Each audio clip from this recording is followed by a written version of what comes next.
तो सर ने रीमिट्स का, अच्छा मैं रीमिट्स का सीन बता दूं, सर ने बोला था रीमिट्स में वो सब कुछ आएगा जो अभी तक पढ़ा दिया, फंक्शंस, एरे, ये सब कुछ आने वाला है मिड्स में। तो इस सब के लिए तैयार रहो, ये सब कुछ तो आना है। चलो यार अब स्टार्ट कर लेते हैं। अब अच्छा,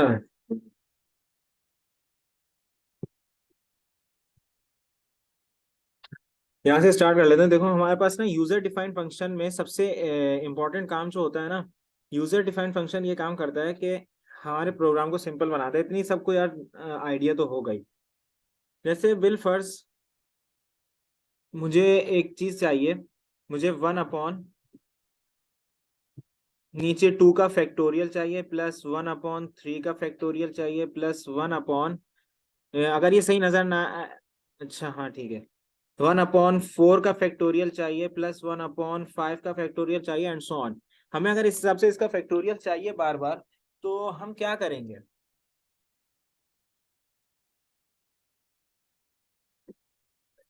यार अजीब हद है, 1 मिनट रुकना यार।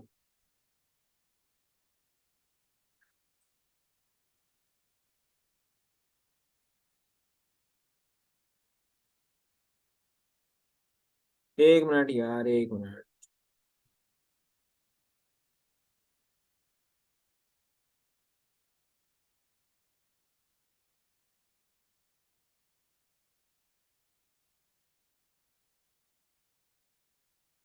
वे भाई,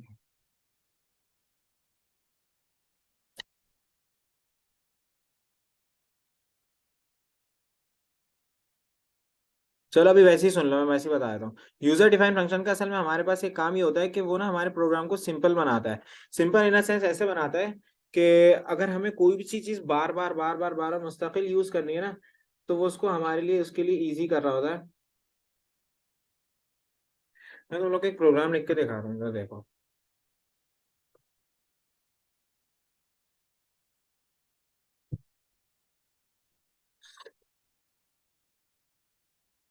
चलो इसी में ही लिख लेते हैं। आ गया, शुक्र है, आ गया।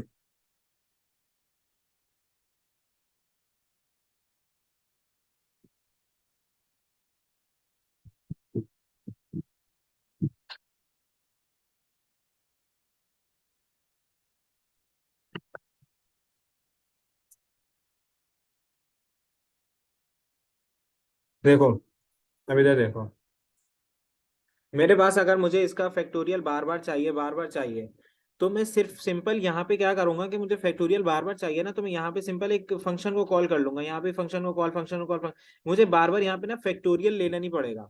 जैसे यहाँ पे 1/2 फैक्टोरियल, 1/3 फैक्टोरियल, 1/4 फैक्टोरियल, 1/5।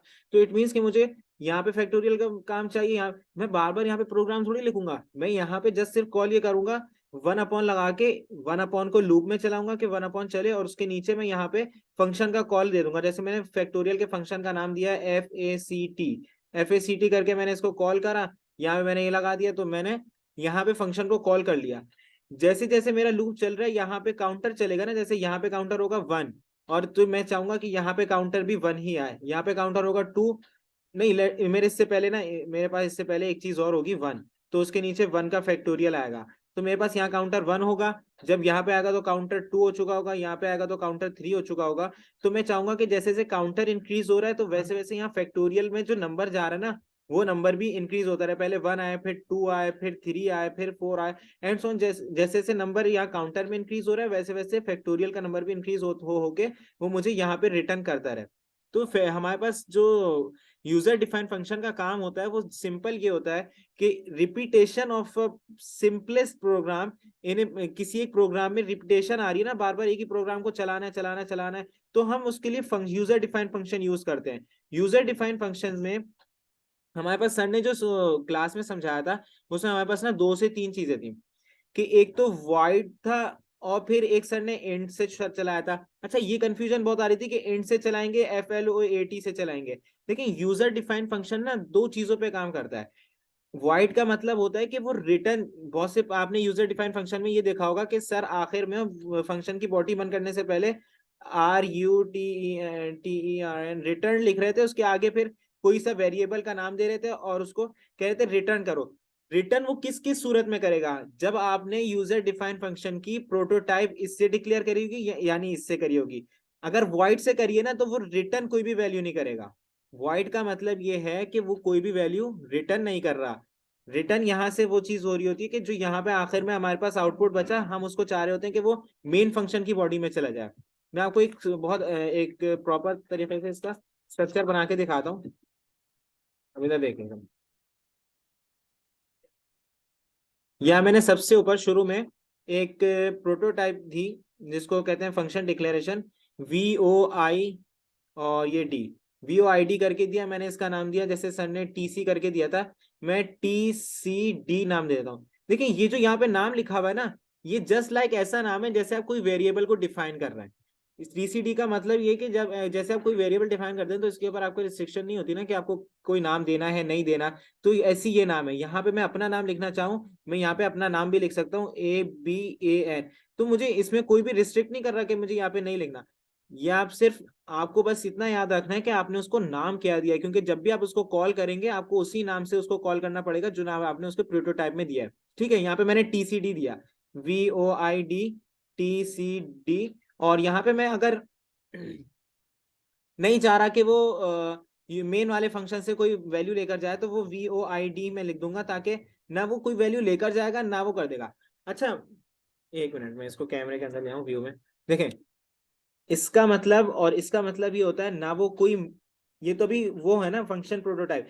तो मैं यहाँ पे मेन की बॉडी VOID, और एक मिनट,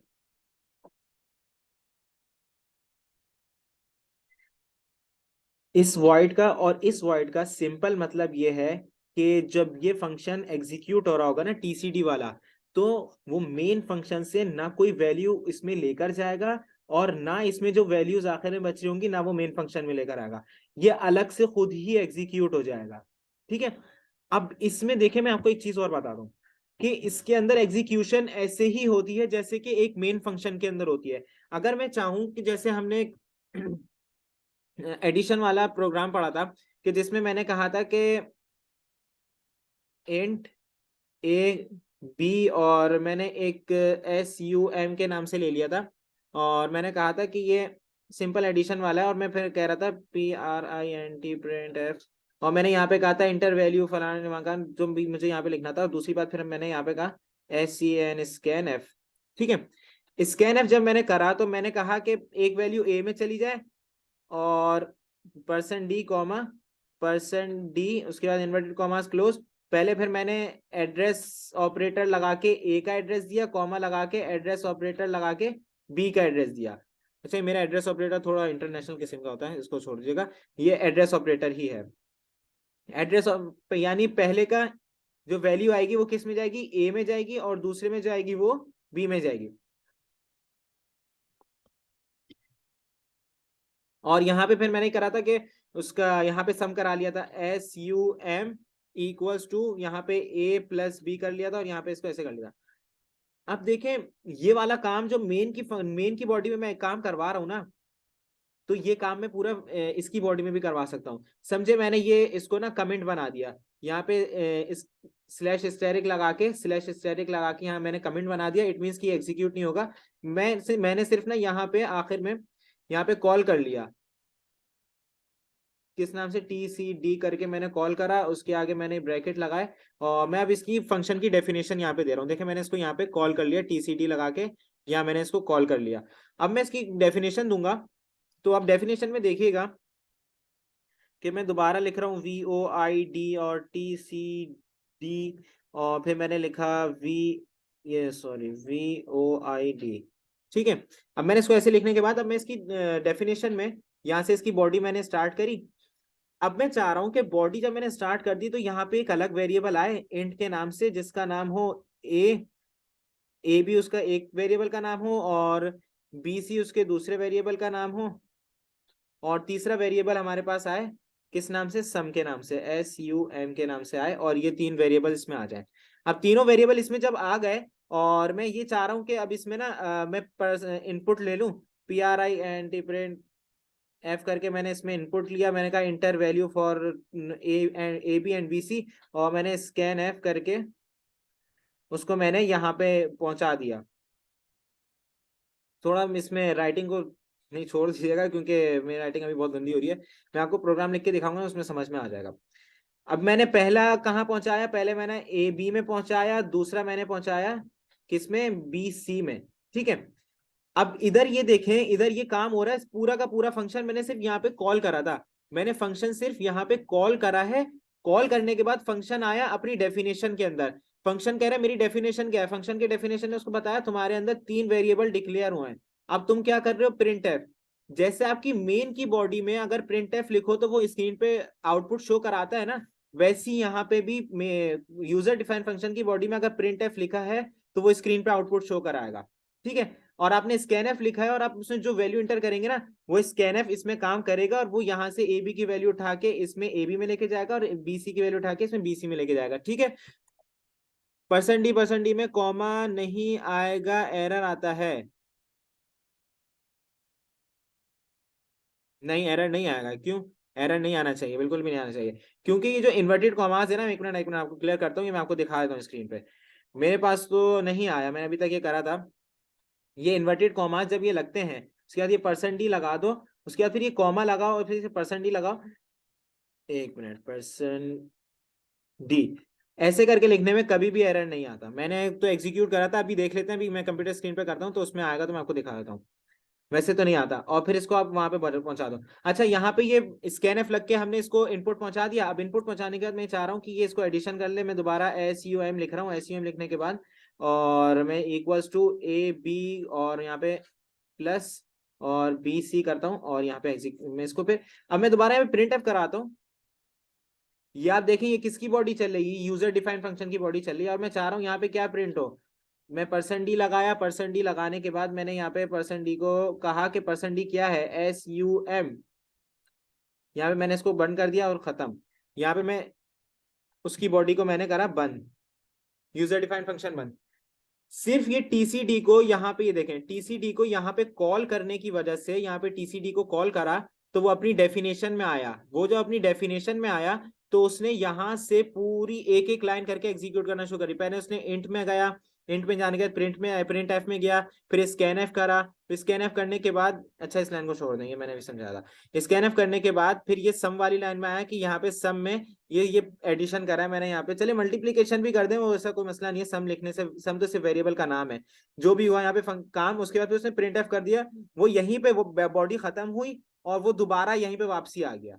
यहाँ पे print F, scan F, each and everything, for loop, switch case, do while loop, यहाँ पे हर चीज चल सकती है, चाहे वो वॉइड से डिक्लेयर हुआ हो या इंट से डिक्लेयर हुआ हो, इससे मसला नहीं होता। अच्छा, वो वाले फंक्शंस में ना जिसमें वॉइड और इंट और फ्लोट से डिक्लेयर हुआ होता है, उसमें थोड़ी सी कंफ्यूजन होती है स्टूडेंट्स को। मैं उसमें बताता हूँ उसमें होता क्या है। अभी पहले ये वाला जो मैंने प्रोग्राम लिखा है ना, मैं इसको एग्जीक्यूट करके दिखाता हूँ, फिर आप लोगों को समझ में आएगा ये हुआ क्या। मैं कंप्यूटर स्क्रीन पे बताता हूँ। चले मेरी कंप्यूटर स्क्रीन पर आ जाते हैं ताकि उधर देख लें, और ये वाली बात भी मैं देख लेता हूँ परसेंट डी वाली वहां पे ऐसा है या नहीं है। वैसे आई डोंट थिंक सो कि ऐसा होता होगा। अच्छा, चले मैंने इधर दो वेरिएबल तो यहाँ पे डिफाइन किए मैं। प्रिंट एफ में हेलो को हटाओ। चलिए इसको पूरा मिटा दें, इसको पूरा मिटा देते हैं और यहाँ पे आते हैं। यहाँ पे मैं एक वो करता हूँ, अगर आप लोगों को नजर आ रहा है तो सही है, नहीं तो मैं थोड़ा सा इसको जूम इन कर लेता हूँ। जी, अब नजर आ रहा होगा। ठीक है, अब मैं इधर एक यूजर डिफाइंड फंक्शन लेता हूँ। यूजर डिफाइंड फंक्शन में मैंने इसको शुरू करा V O I D void, भाई क्या लिख रहे हो, V O I D S void. उसके आगे मैंने इसको नाम दिया टी सी डी करके, टी सी डी करके इसको मैंने नाम दिया। उसके बाद फिर इसके ब्रैकेट लगाए, उसके बाद फिर दोबारा मैंने इसको V O I D S enter. अभी मैंने इसको यहाँ पे डिक्लेयर कर दिया। अब मैं मेन की बॉडी के बाहर जाता हूँ, मेन की बॉडी यहाँ पे एंड, मेन की बॉडी यहाँ पे आई। मैंने मेन की बॉडी में ना टीसीडी को कॉल कर लिया, टीसीडी। यस, उसने कहा देखो, अब ये देखो कि यहाँ पे ये कह रहा है टीसीडी, उसके बाद फिर ये बता रहा है कि ये टीसीडी हमने as a user defined function declare कर चुके हैं। तो मैं इसको एंटर करूंगा, हिट एंटर करा तो इसने यहाँ पे कर दिया। अब मैं इसको ब्रैकेट लगा के देखें, इसने ब्रैकेट लगाया और statement terminator.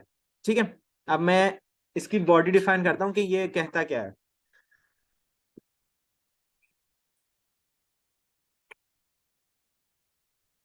T C D, उसके बाद फिर यही, उसके बाद फिर V O I T void करा, उसके बाद फिर हम इसकी बॉडी डिफाइन करेंगे। इंटर।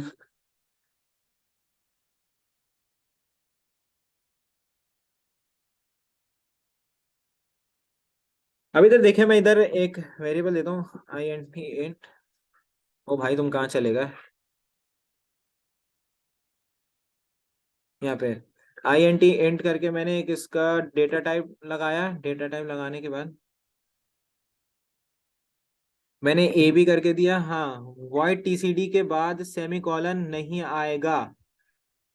आएगा भाई, क्योंकि यहाँ पे हम कॉल कर रहे हैं। ये देखो, ये मेन फंक्शन की बॉडी है। ये वॉइड मेन वॉइड के बाद ये मेन फंक्शन की बॉडी है फोर्थ स्टेप में।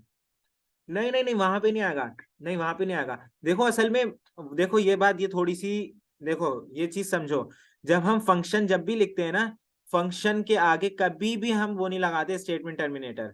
स्टेटमेंट, ये तो ये जो सेमी कॉलन है ना, ये स्टेटमेंट टर्मिनेटर कहलाता है। ये स्टेटमेंट टर्मिनेटर कभी भी फंक्शन के आगे नहीं आता। हम जब भी ये लगाएंगे तो इट मीन्स कि वो फंक्शन को वहीं पे टर्मिनेट कर देगा, वो उसकी बॉडी के अंदर इंटर होने ही नहीं देगा। यहाँ पे हमने इसकी प्रोटोटाइप दी, हम प्रोटोटाइप के बाद कह रहे हैं इस फंक्शन को यहीं पे टर्मिनेट कर दो। तो ये उसकी डेफिनेशन के अंदर जाएगा ही नहीं। वो कहेगा कि आपने टर्मिनेट कर दिया, उसकी प्रोटोटाइप के बाद फौरन टर्मिनेट कर दिया आपने, उसकी बॉडी के अंदर जाने ही नहीं दिया। तो वहां पे नहीं लगाएंगे। ठीक है। उसके बाद फिर यहाँ पे लगाएगा कॉमा। मैंने लगाया, दूसरा वेरिएबल दिया बी सी। ओके चलो ठीक है, अच्छी बात है। फिर इसके बाद मैंने दिया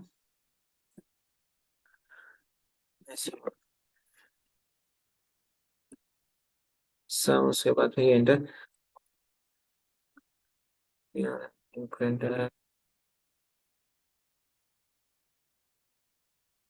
inter value for both operation in inter.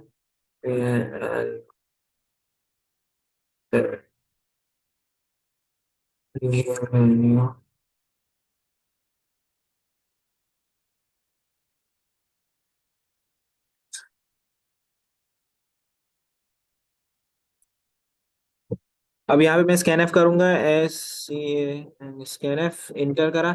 Scan F के बाद अब ये देखें, मैं यहाँ पे दोनों वैल्यूज को इनपुट ले लेता हूँ। Scan F person D comma person D. अब मैं इसको बताऊंगा कि पहला वाला पर्सन डी को किस में जाना चाहिए। पहला वाला पर्सन डी को जाना चाहिए एम परसेंट ए बी, और दूसरे वाले को जाना चाहिए एम परसेंट बी। अब देखो, ये मैं बीसी लिखता हूँ ना, तो ये मुझे खुद ही बता रहा होता है कि आपने इंटीजर डेटा टाइप में, ये वाली डेटा टाइप में बीसी नाम का एक वेरिएबल डिक्लेयर करा हुआ है। तो मैंने कहा जी बिल्कुल ऐसा ही है, मुझे इसी में लेके जाना है। अब मैंने हिट एंटर किया। अब मैं कह रहा हूँ एस यू एम, और सम के बाद में इक्वल्स टू का साइन लगा रहा हूँ, उसके बाद A B plus B C. B C enter करा, उसके बाद फिर मैंने सेमीकोलन लगा दिया, सॉरी कॉलन आ गया। इंटर करा, P R I N T print F. Print F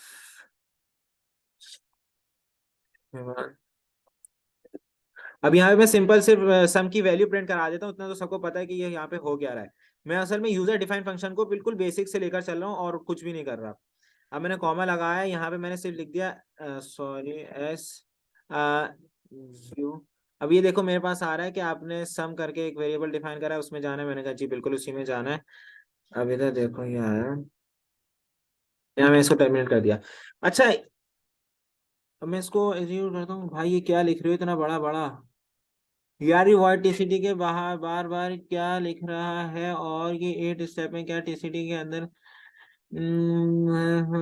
या मेजान तुम आए थोड़ा देर से हो, एक बता देता हूँ मैं, रुक जाओ बता देता हूँ, रुक जाओ। यहाँ तक सबको समझ में आ गया कि ये देखो, यहाँ पे ये इसकी टीसीडी की बॉडी शुरू हुई, यहाँ पे डेफिनेशन शुरू हुई, यहाँ पे पूरा एग्जीक्यूट हुआ। देखो यहाँ पे ना, ना ये यहाँ प्रोग्राम में देखो मैंने कोई वैल्यू नहीं दी, और ना मैं प्रोग्राम में कोई वैल्यू लेकर नहीं जा रहा। ना मैं प्रोग्राम से कोई मेन फंक्शन से ना कोई वैल्यू इसमें लेकर आ रहा हूँ, ना मैं यहाँ से टीसीडी वाले फंक्शन से ना इधर लेकर जा रहा हूँ। अब देखो मैं इसको कंट्रोल एस सेव करके अब मैं इसको रन करता हूँ।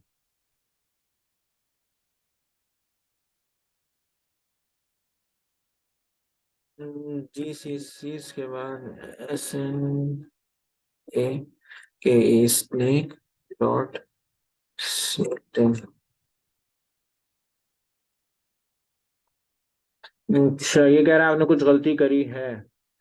अच्छा सेवेंथ लाइन में क्या गलती है?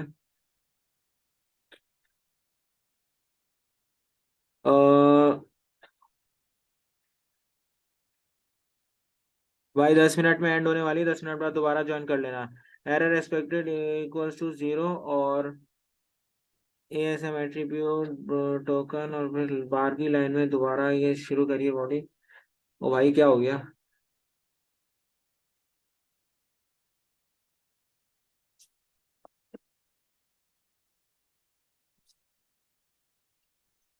एक मिनट।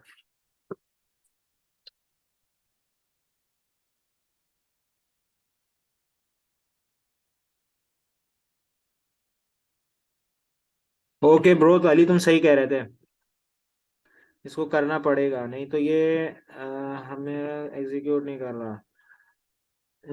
अच्छा अब ये क्या कह रहा है, 15वीं लाइन में आपने कुछ गड़बड़ करी है। अच्छा सॉरी, हाँ। अली तुम सही कह रहे थे भाई, अली भाई सही कह रहे थे। वहां पे लगाएंगे स्टेटमेंट टर्मिनेटर, नहीं तो वो हमारे साथ मसला कर रहा है। सही, ये भी हो गया। और क्या करा?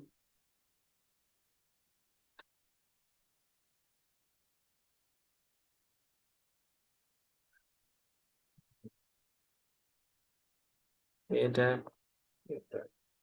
अभी देखो इसने क्या करा, इसने देखो ये करा कि यहाँ पे मेन की बॉडी में आया, मेन की बॉडी में से इसको कॉल करा था ना, ये मेन की बॉडी से कोई चीज लेकर जा रहा ना मेन की बॉडी में ये वापस कोई चीज रखेगा। मैंने इसको सिर्फ कॉल करा है तो इसने ये काम कर दिया। अब मैं इसने बोला कि सम के लिए कोई वैल्यू इंटर करें। मैंने यहाँ पे सम के लिए वैल्यू इंटर करी, कोई सी भी, लेट सपोज 5 इंटर करी। इन अच्छा सॉरी, एक मिनट, मुझे यहाँ पे एक काम करना होगा। मैं दोबारा इसका एग्जीक्यूट करता हूँ। मुझे 5 इंटर करने के बाद कॉमा इंटर करना है, कॉमा इंटर करने के बाद अब मुझे दोबारा कोई और वैल्यू इंटर करनी है। अभी देखो 11, इसने सम प्रिंट कर दिया। देखो यहाँ पे कोई मसला नहीं आ रहा। अगर हम यहाँ पे नोट करा के, पता नहीं भाई मुझे समझ नहीं आ रहा तुम लोग क्या लिख रहे हो। देखो यहाँ पे हमने बीच में कॉमा लगाया, तो हमने वहां पे कॉमा लगाया तो हमारे पास तो वैल्यू एग्जीक्यूट हो गई। इसमें पूरी की पूरी जो बॉडी काम कर रही है ना, वो TCD वाली बॉडी काम कर रही है। इसने यहाँ पे इसको खत्म करा, इसने ये फिर वापस ऊपर मेन फंक्शन की बॉडी में गया। और फिर इसने कहा कि अब मेन फंक्शन की बॉडी एंड हो गई तो अब कुछ नहीं करना। अब मैं इसको देखो दोबारा TCD लिखता हूँ ना। अब देखो मैं यहाँ पे लिखता हूँ दोबारा TCD, उसके बाद मैंने ब्रैकेट लगाया, उसके बाद मैंने स्टेटमेंट टर्मिनेटर लगा दिया। मैंने कंट्रोल S करा, उसके बाद फिर मैं इसमें आया, मैंने दोबारा अपना प्रोग्राम को रन करा। इसने एक दफा वैल्यू मांगी मुझसे। एक दफा वैल्यू मांगने के बाद मैंने इसको 9 दी, 9, 6 इंटर करा, इसने 15 कर दिया।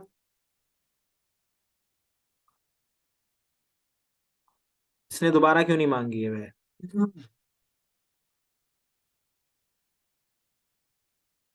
एक मिनट, कंट्रोल इंटर, उसके बाद फिर मैं इसमें आया।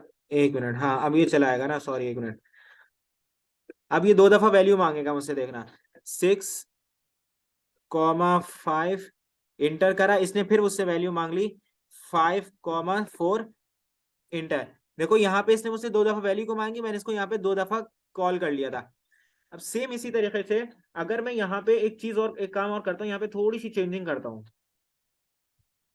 यहाँ पे मैं चेंजिंग ये करता हूँ कि आई एन फ्लोट लगाता हूँ, FLOAT float, comma float, FLOAT, ठीक है। अब इसका मतलब मैंने अभी तक वॉइड लगाया हुआ था ना, वॉइड का मतलब क्या था? वॉइड का मतलब ये था कि मेन फंक्शन की बॉडी में अभी तक इसके ब्रैकेट में कुछ नहीं था ना, अब इसके ब्रैकेट में कुछ ना कुछ आ जाएगा। ठीक है, मेन फंक्शन की बॉडी में अभी तक कुछ भी नहीं था। इसमें रिटर्न नहीं लेंगे, नहीं इसमें रिटर्न नहीं लेंगे, क्यों? एक मिनट में, चलो उसमें वापस आता हूँ, एक मिनट रुक जाओ। इसमें रिटर्न इस वजह से नहीं ले रहे क्योंकि यहाँ पे ना वॉइड है। वॉइड का मतलब ये होता है ना ये कुछ लेकर जा रहा है ना ये कुछ वापस दे रहा है। यहाँ पे सिर्फ काम क्या हो रहा था, यहाँ पे सिर्फ टीसीडी वाली जो बॉडी चल रही थी ना, ये सिर्फ उसी को ही पूरा एग्जीक्यूट कर रहा था। इसने हमसे जो प्रिंट इनपुट लिया वो टीसीडी वाली बॉडी में आकर लिया, इसने जो स्कैनफ करा वो टीसीडी वाली बॉडी में ही करा, सम जो करा वो भी टीसीडी वाली बॉडी में करा, और फिर हमारे पास जो दोबारा प्रिंटफ कराया वो टीसीडी वाली में करा दिया। अब इसने प्रिंटफ करा दिया, अब इसको कुछ रिटर्न करना ही नहीं है, तो इस वजह से इसने यहीं पे इसको खत्म करा। ये वापस फिर उसने फिर वहां पर हमें उसकी मेन फंक्शन की बॉडी में भेज दिया। मेन फंक्शन की बॉडी में भेजा, उसने कहा कि दोबारा लिखा हुआ, उसने उससे दोबारा वैल्यू मांगी। अब दोबारा वैल्यू मांगने के बाद इसने मुझसे दोबारा सम लिया। यार मुझे 4 स्टेप के उससे तो समझा दो। यार मैं समझा देता हूँ।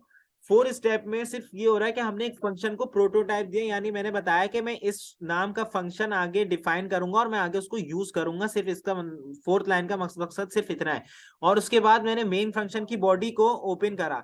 Main function is a simplest function that have been all, मतलब हर प्रोग्राम में यूज होता है। सॉरी भाई मेरी अंग्रेजी इतनी अच्छी नहीं है। तो ये देखो मेन फंक्शन हर जगह यूज होता है, मेन फंक्शन के बगैर प्रोग्राम एग्जीक्यूटेबल नहीं होता, लेकिन करेक्ट होता है लॉजिकली। अब मैंने जो टीसीडी वाला खुद डिफाइन करा था, यूडीएफ यूजर डिफाइन फंक्शन होता, उसको मैंने कॉल करा था, तो मैंने उसकी डेफिनेशन दी। अब डेफिनेशन में मैं कुछ भी करा सकता हूँ। वॉइड मैन वॉइड का मतलब ये था, वॉइड टीसीडी वॉइड का मतलब ये था मैं मेन फंक्शन की बॉडी से कुछ लेकर नहीं जा रहा। अब देखो दूसरी मैं यहाँ पे काम करता हूँ, जैसा मैंने ये करा, मैं यहाँ पे लिखता हूँ FLOAT। यहाँ पे देखो ये वाले जो है ना, ये जितने भी यूजर डिफाइंड फंक्शन है, मैं इस फ्लोट और इंटीजर पे काम करते हैं। यूजर डिफाइंड फंक्शन फ्लोट और इंटीजर पर काम करते हैं, इन दोनों वैल्यूज पर ये काम करते हैं, फ्लोट और इंटीजर पर। कि यहाँ पे मैं फ्लोट भी दे सकता हूँ और इंटीजर भी दे सकता हूँ। मैंने एक फ्लोट दिया, मैं दूसरा इंटीजर भी दे सकता हूँ। इट्स अप टू मी, ये मेरे ऊपर है कि मैं क्या देना चाह रहा हूँ। इसको कोई मसला नहीं होगा कि भाई इसका आप ऐसा क्यों कर रहे हो, ये कोई मसला नहीं करेगा, ये मेरी फुल चॉइस है। अब मैंने देखो मैं यहाँ मेन फंक्शन में आता हूँ, इस फ्लोट और इस इंट का मतलब ये है कि ये मेन फंक्शन के पास जाएगा और मेन फंक्शन से कहेगा कि तुम्हारे प्रोग्राम तुम्हारी बॉडी के अंदर एक फ्लोट नाम का वेरिएबल कोई सा भी होगा, तुम इस टीसीडी में यहाँ पे लिखो उसका वेरिएबल नेम या फिर उसकी वैल्यू लिखो, और एक इंट नाम का डेटा टाइप होगा जिसमें कोई वेरिएबल होगा, उसका वेरिएबल नेम लिखो, या यहाँ पे कोई उसकी वैल्यू लिखो। अब मैं क्या कह रहा हूँ, अब मैं ये लिख कर दिखाता हूँ। मैं इंट करके मैंने इंट करा, इंट करके मैंने दिया NUM करके मैंने एक वेरिएबल इसको दिया, और मैंने इसको यहीं पे कर दिया टर्मिनेट। इंटर करा मैंने एक फ्लोट दिया FLOAT फ्लोट इंटर, उसके बाद मैंने इसका डेसिमल DECI करके मैंने इसको दिया, और यहाँ पे इसको मैंने कर दिया टर्मिनेट। अब देखो मैं यहाँ पे एक काम करता हूँ, स्कैन एफ करता हूँ मैं। अच्छा देखो स्कैन एफ के लिए भी एक बात सुनो, स्कैन एफ डायरेक्ट चल सकता है, प्रिंट एफ के लिए उसके लिए जरूरत नहीं है। क्यों? Print F just output show कराने के लिए, आउटपुट स्क्रीन पे कुछ ना कुछ प्रिंट कराने के लिए होता है, और स्कैन एफ इनपुट ले जाने के लिए होता है। मैं डायरेक्ट यहाँ पे स्कैन एफ लिखता हूँ ना, तो आप जो भी नंबर आपको पता है, आपने कब स्कैन एफ लिखा, मैं 1 मिनट SCN स्कैन एफ, और मैं यहाँ पे इसकी बॉडी लगाता हूँ, और यहाँ पे मैंने इसको करा, और सबसे पहले मुझे किस में आउटपुट इनपुट लेके जाना है, %f में ले जाते हैं पहले, %f, और उसके बाद फिर कॉमा और %d, उसके बाद फिर हम इसके बाहर आए, फिर कॉमा लगाया, पहले हमारे पास %f लिखा हुआ है ना। देखो हमें इस ऑर्डर को फॉलो करने की जरूरत नहीं कि मैंने पहले इंटीजर डिफाइन करा है तो मुझे पहले इंटीजर लेना होगा इनपुट, मैंने बाद में फ्लोट डिफाइन करा है तो मैं बाद में फ्लोट लूंगा। मुझे ये सीक्वेंस फॉलो करने की जरूरत नहीं है, लेकिन मुझे ये वाला सीक्वेंस फॉलो करने की जरूरत है कि अगर मैंने पहले %f लिखा है तो इट मींस कि जो कॉमा के बाद आएगा वो पहले %f की वैल्यू ही आएगी, यानी %f का जो वेरिएबल नेम है वो आएगा।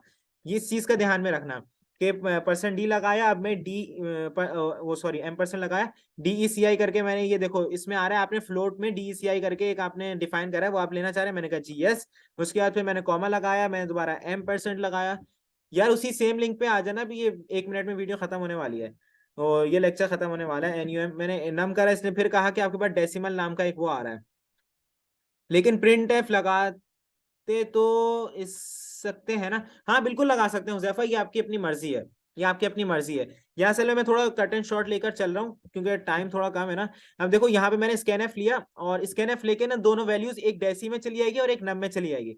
अब देखो मैं यहाँ से 1 मिनट इस वाले को हटा देता हूँ, इस वाले को मैं यहाँ से हटा देता हूँ। अब ये देखो,